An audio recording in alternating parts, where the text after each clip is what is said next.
زندگی وہ بلا رہا ہے، وہ آواز دے رہا ہے، اور مولانا جو ربائی آپ نے پڑھی وہ پڑھے اور جو آپ نے پڑھی وہ دونوں کو جوڑ کر باجوڑ سے آگے گزر کیا ہے زندگی، کیا ہے یہ مولانا نے کہا تھا کہ یہ بندہ نہیں بندگی سجدے میں ہے، موت نہیں ہے یہ زندگی سجدے میں ہے۔ تو یہ جو ہے زندگی کا دبستان، حسین نے موت کو بھی حیات عطا کر دی۔ اب آپ نے یہ کہا کہ اگر یزید کو آدمی کہا جائے تو پھر یہ پوچھنا ہوگا کہ آدمی کیا ہے؟ یزید نہ انسان ہے نہ آدمی ہے، انسان کا تعلق ان سے ہے، آدمی کا تعلق آدم سے ہے۔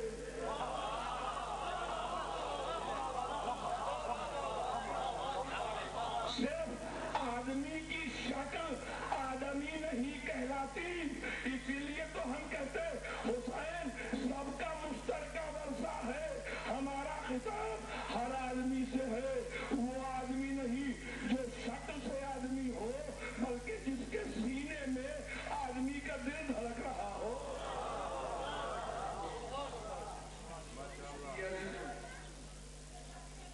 جب بھی ہم بلائیں گے زندگی کی طرف بلائیں گے، جب بھی ہم بلائیں گے حیات کی طرف آواز دیں گے۔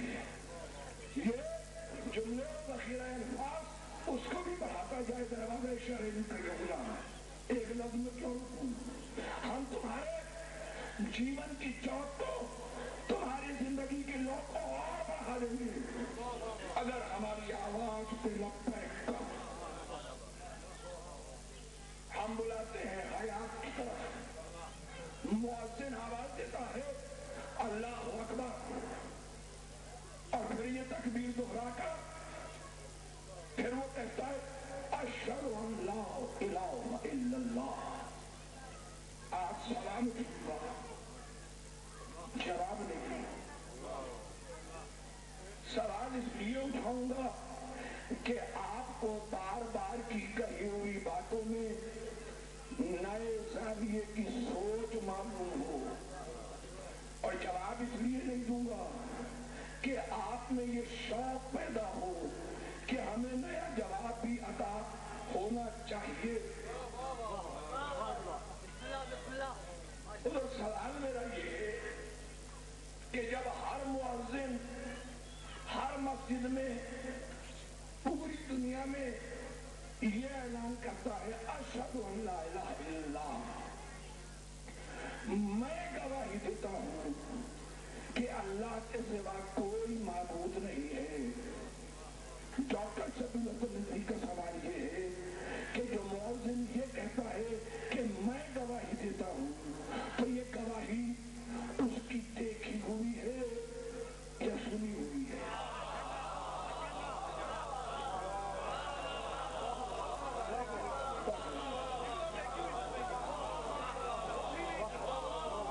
میرے بھائی نے کہا، میرے دوست نے، میرے عزیز نے کہ قبلہ دیکھی ہوئی تو نہیں ہو سکتی، اچھا سمائی ہے، سنی ہوئی ہے، مشکل لفظ بھی رکھوں اور مشکل کشا کے صدقے میں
انشاءاللہ آپ کی خدمت میں رکھوں گا تاکہ آپ کا شوق مجھے معلوم ہونا،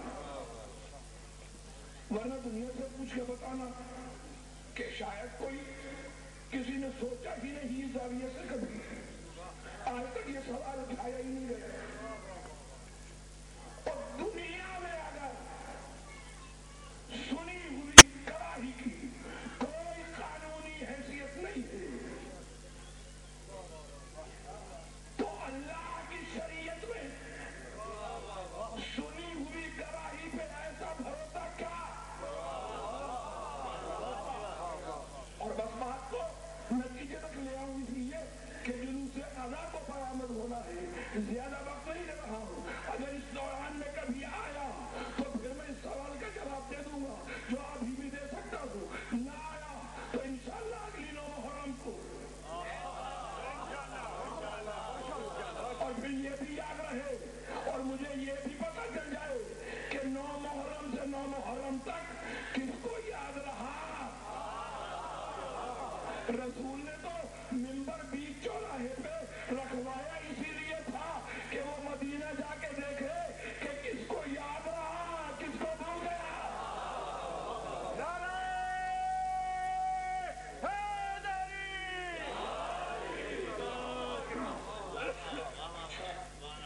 اب یہ اذان کیا ہے، اذان کا لفظ کیا ہے، اذان شروع کب سے ہوئی، اس کے بارے میں کہانیاں کیا بنائی گئی ہیں، کس کس کو اذان سنائی تھی، اللہ نے اپنے رسول کو تو نہ دکھائی، کسی اور کے خواب میں کوئی آیا اور اذان کے الفاظ دہرا گیا۔ میں کہ تم بارے الہا جس پر تجھے اتنا بھروسہ تھا اس محمد کے بجائے اسے نبی بنا دیتا۔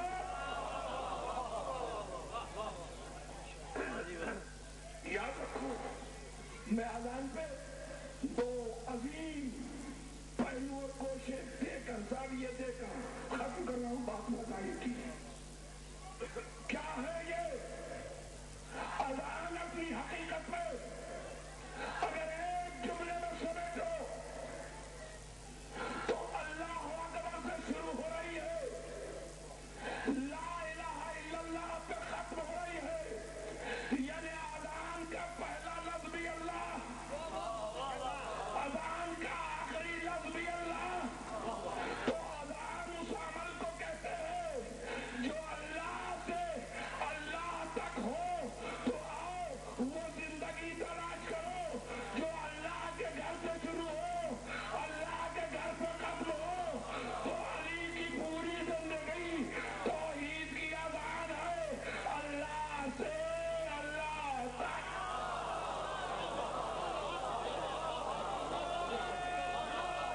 سلامت رہیے گا، آواز رہیے گا، سلامت رہیے، سلامت رہو۔